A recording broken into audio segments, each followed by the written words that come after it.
are recording. We are recording. Oh, my bad.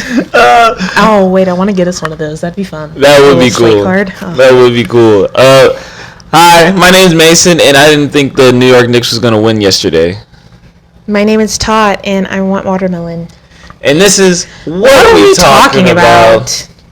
Welcome back. Welcome back. It's been a minute, man. You know what I'm saying? And we're just coming up with different stuff. As you can see from this title, it's about to get interesting. Yes, we took a little vacation day break, as I hope you all did too. If you expected us to work on vacation, that's kind of rude. Memorial Day is not for working. It's for being on a boat, being near the water, and having beverages. Lots of beverages. Lots of beverages.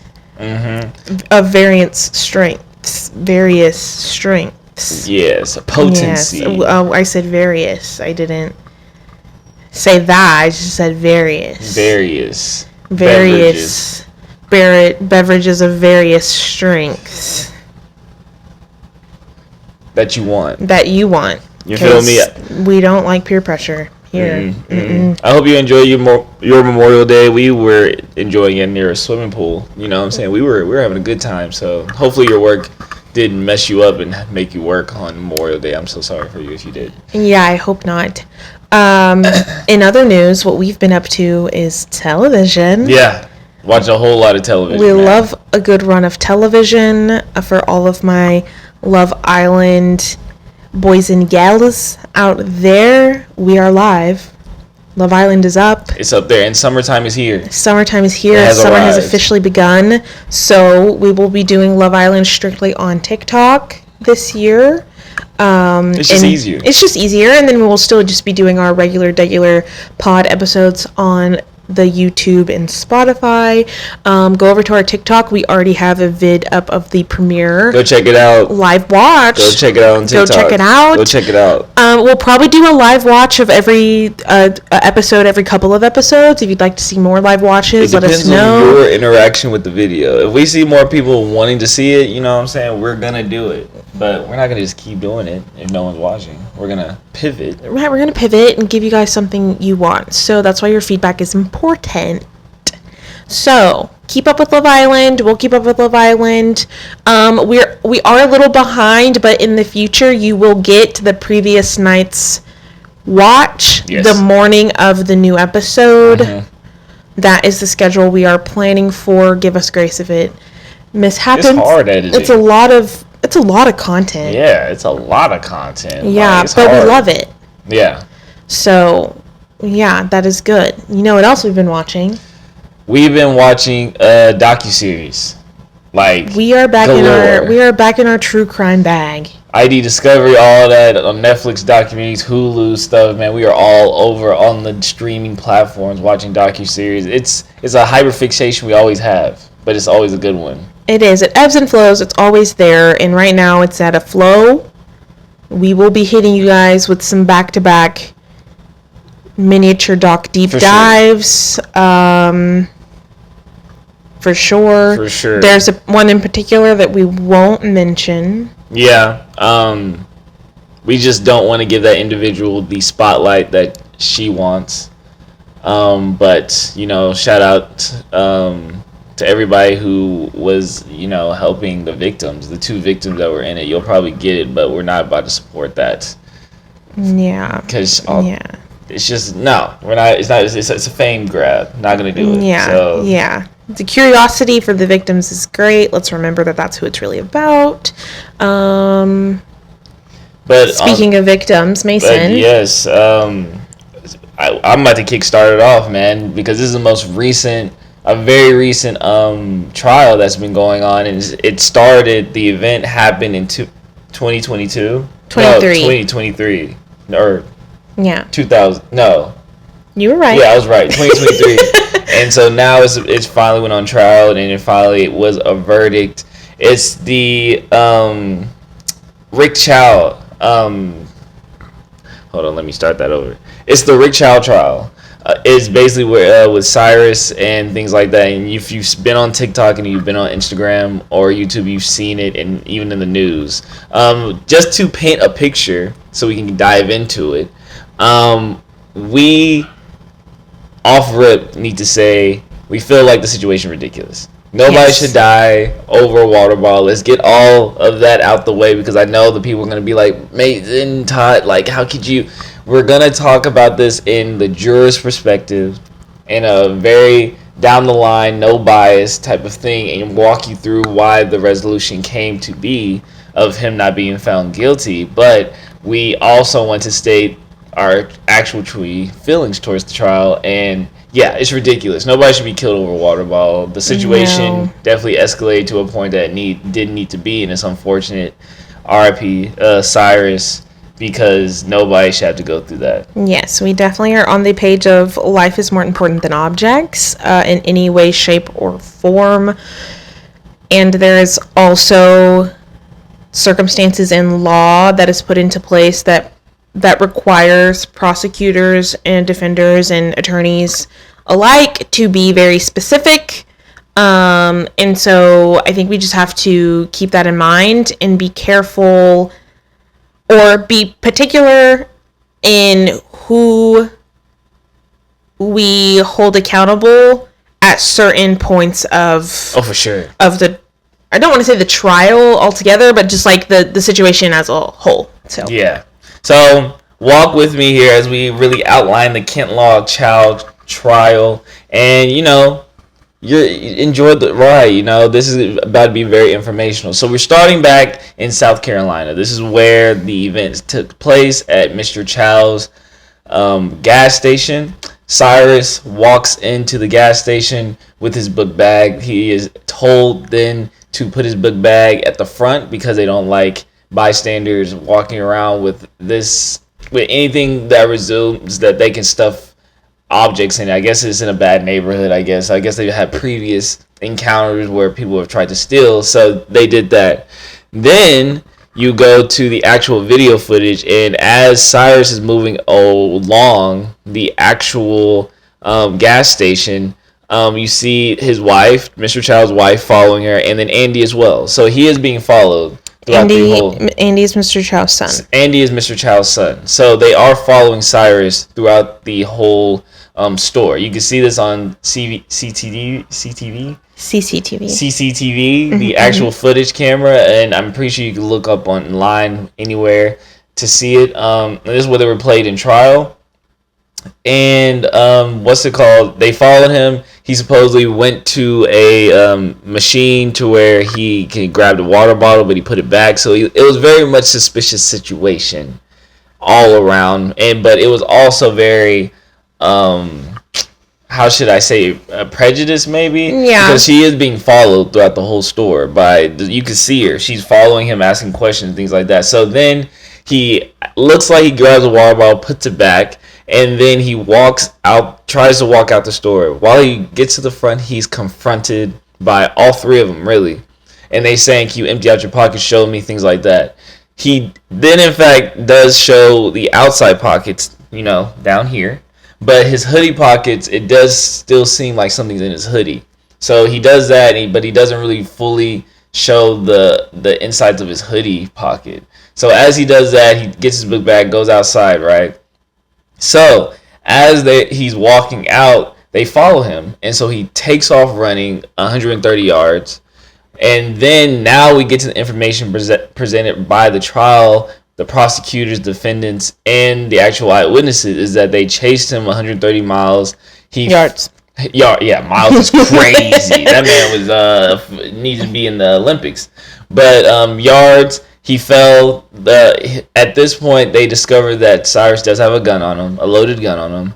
And the defendant says that as he picked up the gun and pointed it towards Andy, which is Mr. Chow's son, who was chasing him, Mr. Chow asked him to put the gun away. He didn't, and then that's when Mr. Chow opened fire at him, and he dropped to the ground. They immediately called 911 to get assistance as they administered their own form of CPR, whether that's chest pumps or mouth-to-mouth resuscitation, anything, and then he got his hoodie to close up the bullet holes. But unfortunately, Cyrus did not make it in that situation, and that's how we ended up at this trial.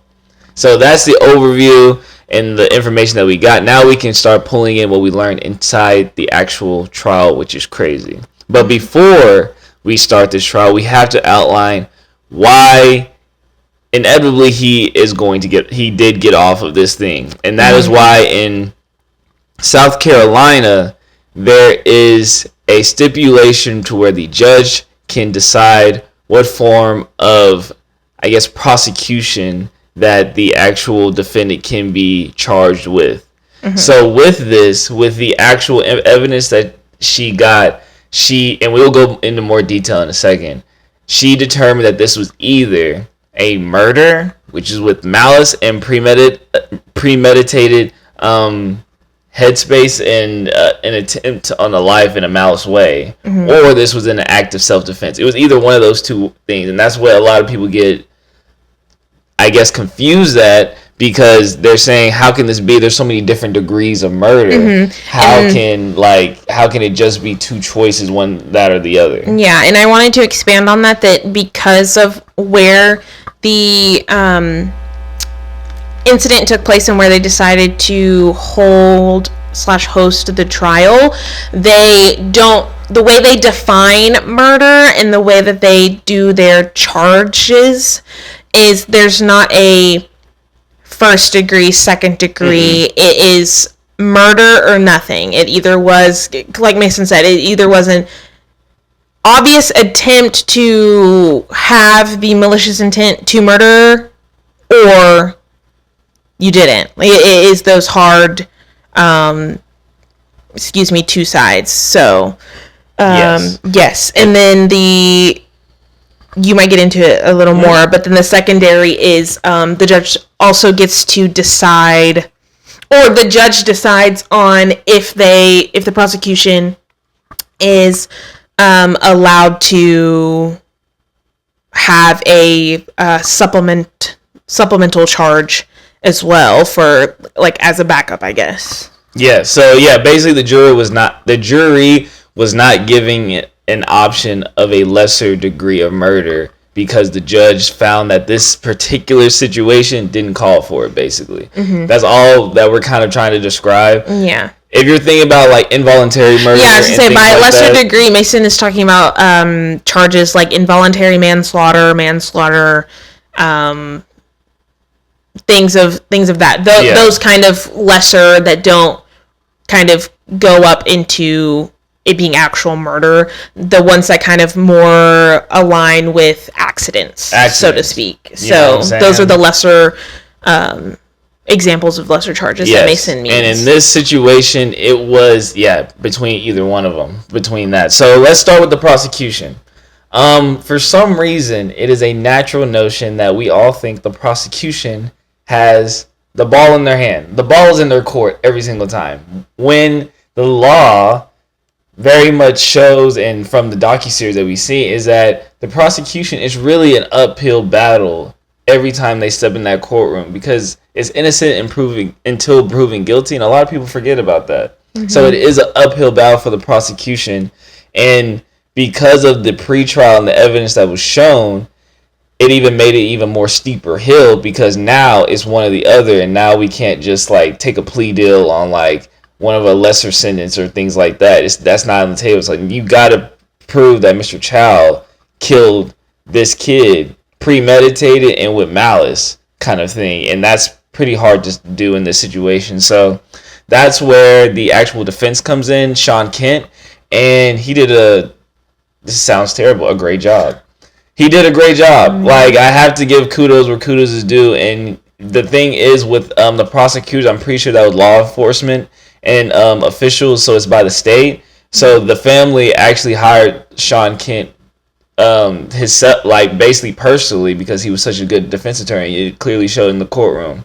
In his statement, he basically outlined the intricacies of if it was a malice intent, how it would come about and how hard it would have been to come about it. So we can start off with the actual final statement he had. And before you say that, I think I personally, and this may be a little controversial, I wouldn't necessarily say unfortunately he did his job. I am along the lines of that he perfectly executed his job in the sense that, which Mason will go into more detail when he mentions the statement, is he takes the appropriate route of any defense attorney, in my opinion, that he doesn't give off the notion that his client is completely innocent of all fault, or of the entirety of what occurred that day. He's not saying that he wasn't prejudiced. He's not saying that, things could have been de-escalated in a certain way. He's not saying that this was the only option that he had, but he is showing that based on what was charged, that in particular is not the case, and that is the job that he had to do, and he did that very well. Yeah. So at this point, if you're on Spotify, you're on YouTube watching us, put your jury cap on. Yes. We're putting our jury cap on, and we're presented an unbiased evidence of the situation. So let's point out the facts the defendant and the prosecution said were true. He had a loaded gun. That's one thing. Had a loaded gun that whole entire time. Loaded, not just a gun on his person. They did confirm that there was a bullet in the chamber. Yes. I don't know how they confirmed this, but they said that he had no money on him, which was crazy. That. I mean, I get, maybe everybody has a debit card or something, you know what I'm saying? So they did say he had no money on him going in there, and they said that from previous situations, such as pictures on Instagram, it does paint Cyrus in a way that basically it's a typical black kid from the hood. Like he does this on a regular. So that he had those three things going bad for him when it came to that, and that's what the defense brought up to themselves. So as the defense attorney painted out the picture, like Todd said, he's not saying his client is at fault, but let's think this through as Mr. Chow in the situation. And the major point that I feel like resonated with the jury is that if it was a malicious intent, or Mr. Chow, but before we just like, hey, I'm going to set up a kid, and the next kid who comes in here looking suspicious, I'm going to kill him, and things like that, why wouldn't he have just shot him right outside the gas station? Now, you might say because it's on camera, maybe that, but he chased him 130 yards. Like, the camera is max 30 yards to 40. But the extra, like, you really don't have to see that unless, as the defendant says, something along that 30 yards of chasing him changed, which he pointed out was Cyrus pulling a gun on Andy, which is his son, which now it turns into a situation where he brung this up, which was, I didn't even know was the law in South Carolina, which is you can go off of appearance of a situation, and that can basically be constituted as a way of self-defense, basically. If somebody looks like they're about to pull a gun on you and shoot you, you have the right to act in self-defense in a deadly way towards them. Yeah, and I think the way he worded both of those was the right to act on appearance and the right to be wrong was what was used to as additional evidence in this situation to prove that it wasn't malicious at all, that it was just based purely on appearance and yeah. So that was the striking point that he had at the end, and then also what from the clips I've seen, what I've read, what killed the actual prosecution's credibility was that from the eyewitnesses and the people that saw it, their stories started changing.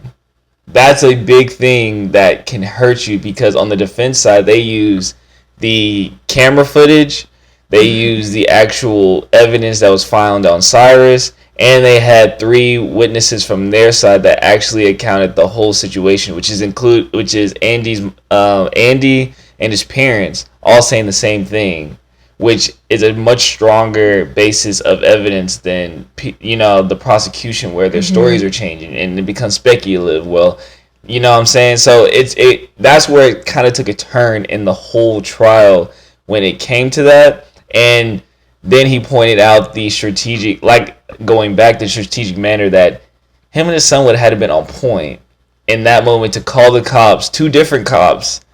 It had the same story, had the same thing beforehand, and now it becomes to okay, how could they have done that? And so that's where the self-defense kind of situation fully kickstarted it, and I think that's the point to where it actually won. And it didn't help that Sean Kent literally reenacted that whole last minute situation with the gun. Yes, that was multiple times. That was really compelling. Just being able to see it with your own eyes situationally, it is easy on both sides to say what you would and would not do looking at a situation, but we all know it's obviously easier said than done, and you don't truly know what you would do until you're in a situation. But I would like to think that most parents could agree that if someone's pointing a gun at your child, you're probably going to shoot first. Yeah. And that's what the defense is saying in this situation, and the prosecution is just saying that Mr. Child killed him in cold murder, which, yes, that was a narrative on TikTok until in like the news, until you dive into it, and there's like a little bit more into that. Still want to state that doesn't constitute Cyrus dying. This is an and, this isn't a but. Yeah. And this is a tragic event to where I'm pretty sure if they had the same knowledge now going back, it wouldn't have ended that way. Mm-hmm. It was just there's tiny different steps that kind of make up the whole thing to where at any point of it would have just changed just a little bit, the outcome would have been different. Absolutely, because as we get into like the aftermath of it all, like now being like done discussing kind of like the details of the situation and the trial altogether, I think what I find unfortunate is, whether intentional or unintentional, I think is both unfortunately just as bad when you're spreading information online. Just like we always encourage to do your own research and formulate your own opinions, and you're more than welcome to share those opinions with us. We're open to hearing those and seeing how that may or may not sway or change our minds. I had saw plenty of protesting footage and recantings of the story that excluded Cyrus having a gun, that excluded, just how suspicious that he looked via the video evidence. Again, not saying that means he needs to be shot and killed, because I'm also of the very practiced retail business, and that's one large thing that you as a business owner, that obviously big corporations, they make a lot of money, so they obviously don't care, but like even as a small business owner, you have to be able to account for lost product, because like I said, you're taught as any retail worker at any level that for safety, you just let them steal it. You just let it go. To a certain degree. You just let it go. Walmart style. Right. You'll get them later. Even as a small business, or even with, I personally don't see anything wrong with confronting him in the store. Do I feel like there was a little bit of prejudice involved? Absolutely. Yes, I'm definitely not discounting that. But we all have felt it, so it's not anything new. It is unfortunate that that's like how it is. That's how it is wherever we go. And you know what I mean when I say we. But I feel like it definitely should have ended as he left the store. That should have been the end of the confrontation. If you were going to allow him to weasel his way out of the store, cool. He's out of the store. You can lock the doors. You can do whatever. You know what I'm saying? Like I said, he's out of the store. You lost a $2 water bottle. Keep an eye out for him next time. As soon as you see him next time, maybe call the police then. I don't know what course you want to do from there. I definitely don't think it should have left the store. Right. It definitely shouldn't have led to a chase. I do think that's a bit extra. It is. Even if the chase didn't lead to him being shot and killed, the chase is also extra. I personally don't understand any of that. But when it comes to taking it back around to the protesting, I'm all for protesting. I'm all for protesting. I'm all for putting information out there as long as it's accurate and correct, and encouraging people to do their research. I also think we need to make sure that we're protesting in the correct ways. Like, yes, we can protest outside of his store to deter people from shopping there. I also think secondarily we should be protesting at the courthouse, at the district attorney's office, if you're able, because ultimately that is where the issue initially lies. I do feel like if the laws were a little different, if murder was defined differently, if you had taken the same exact case and placed it somewhere else, I'm willing to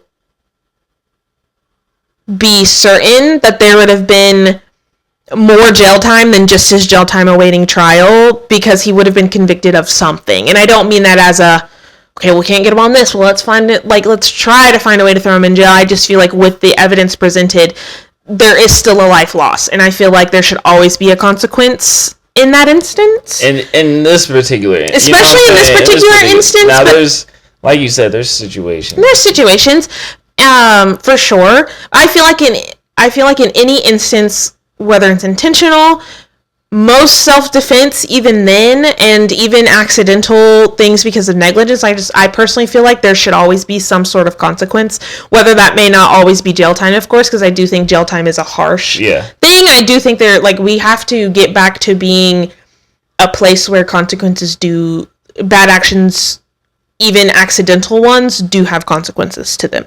So I feel like not only, if we're wanting to protest to divert people from his store, great. I feel like we also need to direct those to other places. And I think we need to share things appropriately, because even finding out all the facts, we're still on his side. Yeah.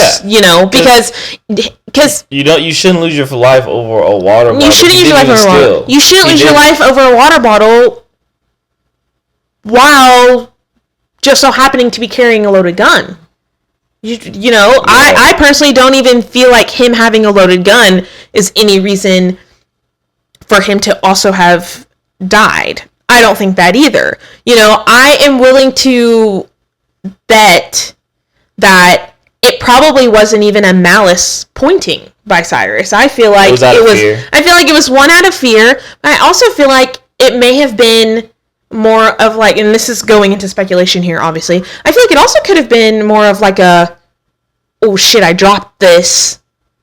There's no, we don't know which way it had fallen out, exactly. So what if it fell out and it was behind him? Which the defendant did say that. He was like, this is all speculatory, but we know the event happened where he had the gun. Yeah. So my thing is even if you take it, and we can only go off of Mr. Chow and Andy's situation. So it is speculatory, but if those are the two witnesses we got, we have to go with what the evidence is presented, what we have. For sure. And the thing that we pointed out before is both of their stories matched up perfectly. So it was one of those things to where, yes, in the heat of the moment, as they called the police to come and get them after the shooting, and their story, Mr. Chow told Andy exactly what to say and things like that, and the cops, and it's one of the things to where it had to been perfectly aligned with it, and that's what kind of got the defense that's solid. So so even if you were to take that situation and make it purely innocent, he had the gun on him and loaded for whatever reason. He's running, he trips and falls, and say the way the gun drops and bounces, it goes behind him. So of course, obviously, he's going to have to turn and face to then pick up the gun. He could have been reaching for the gun to pick up the gun in the sense of, I just need to pick up my gun so I can keep running.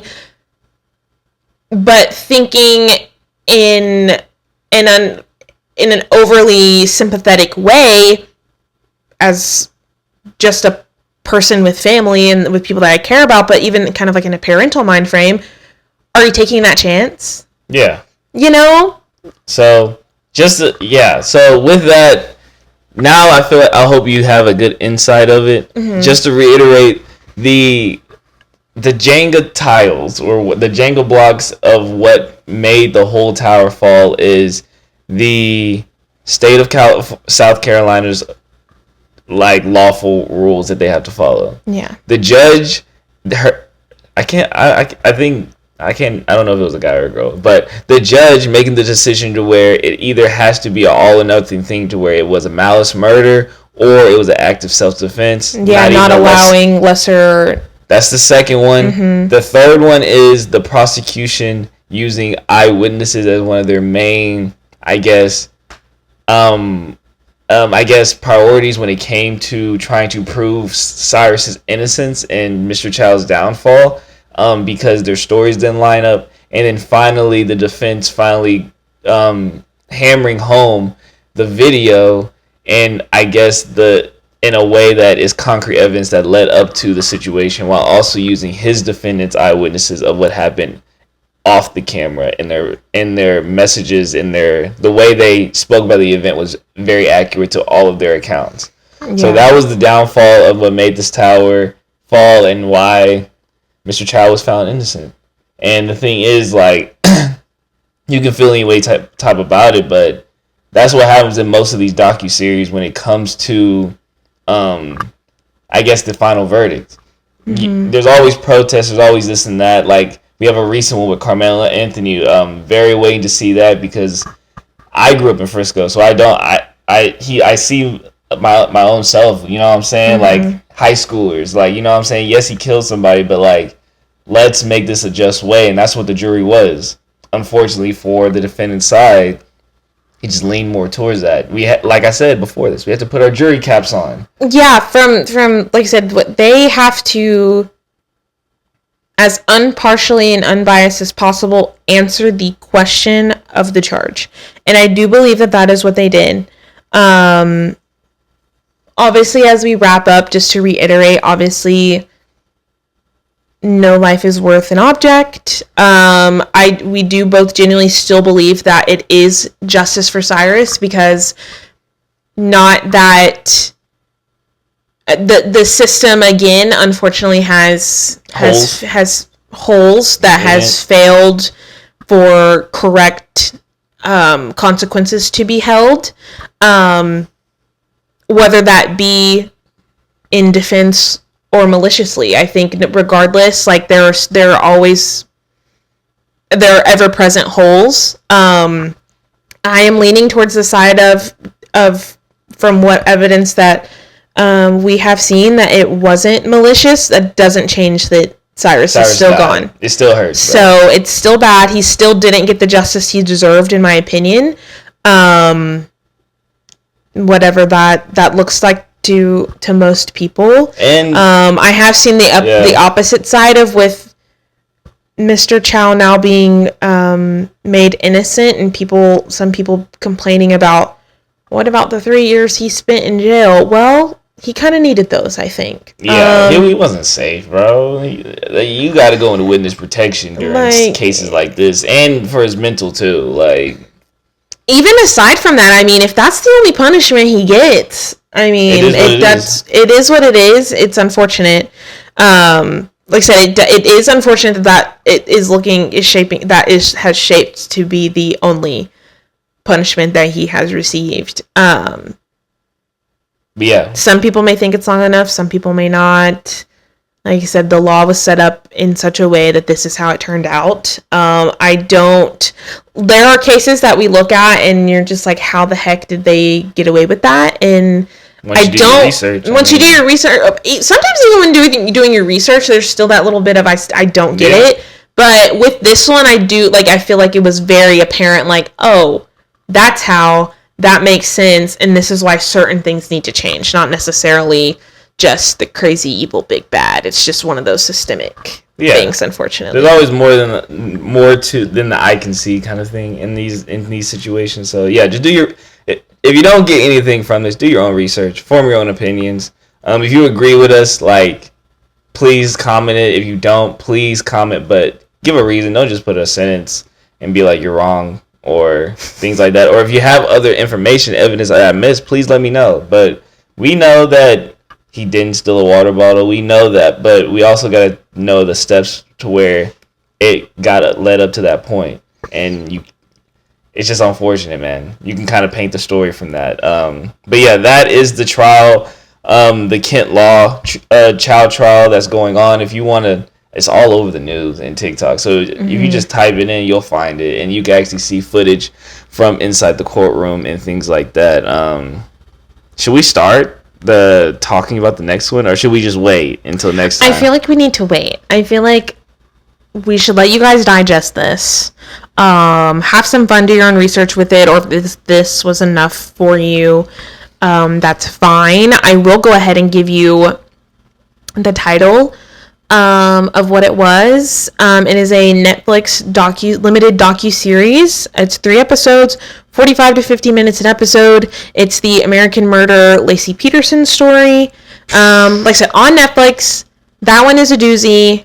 Like I said, it's 3 entire episodes that we will have to get through, so I do feel like it probably does deserve its own episode. There was a lot. So you will get as much information as we can regurgitate back to you, but you're also more than welcome, obviously, yourself to go and watch that as well. I will say I will be only pulling information from the doc, so if you do a deeper dive than me, would love to hear the information that you find. I do think the doc did a pretty good job. Oh yeah, I did a immaculate job. I don't feel like I had any gaps, but I guess I wouldn't know unless I looked any further. So, you know, somebody's gonna come out and say, well, I was best friends with them. Oh my goodness. It's like, yeah, okay. I mean, hey, talk to me. Talk to me on what insider info you have. That's some Secret Service type info right there. Absolutely. And I know I am back in my true crime bag really bad.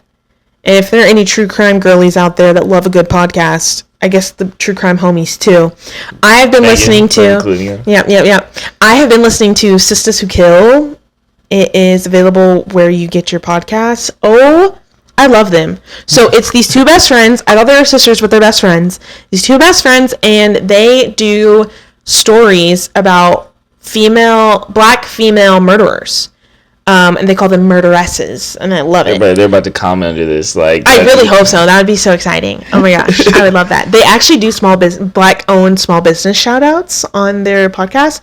So cute. Look at me. I'm playing. Oh, I mean, listen, there's a form. We can email them. We can submit it. We can let them know. But no, I absolutely love them. They started back in like 2023, 2024, something like that. They have 1 million episodes.